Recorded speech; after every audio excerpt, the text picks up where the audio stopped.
আগামী ত্রয়োদশ জাতীয় সংসদ নির্বাচনে দাঁড়িপাল্লার প্রতীকে আমাকে প্রার্থী করা হয়।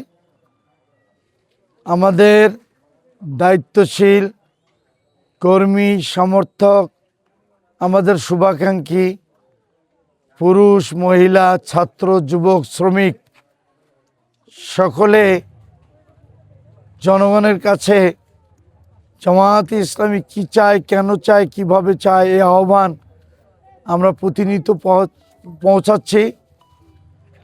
আমি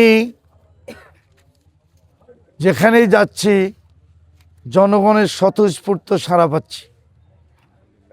আমাকে অনেক সুধীজন আমাকে বলছেন এবারে এত বেশি ভোট হবে যে পাল্লায় ওজন করে শেষ করা যাবে না। আমরা বিপুল ভোটে বিজয় লাভ করবো ইনশাআল্লাহ। আল্লাহ যদি আমাদের এই মহান দায়িত্ব দান করেন, মানুষের মৌলিক যেগুলো চাহিদা তার মধ্যে অন্যতম হলো যোগাযোগ ব্যবস্থা। আমাদের শিক্ষার মান ধস নেমেছে, শিক্ষার মান উন্নয়ন, আইন শৃঙ্খলার উন্নয়ন, আমাদের যুবকদের মাদক এবং জুয়া থেকে কি করে বিরত রাখতে পারি।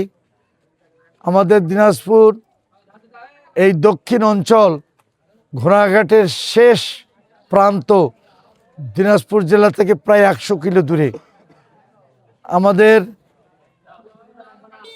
স্বাস্থ্যসেবা নিশ্চিত করতে হাসপাতালে বিশেষজ্ঞ ডাক্তার সহ পরীক্ষা নিরীক্ষার জন্য প্রয়োজনীয় যন্ত্রপাতি আমরা তার সমন্বয় করব ইনশাল্লাহ।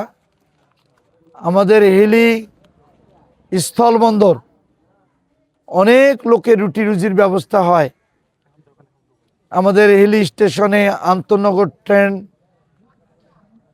স্টপেজ নেই।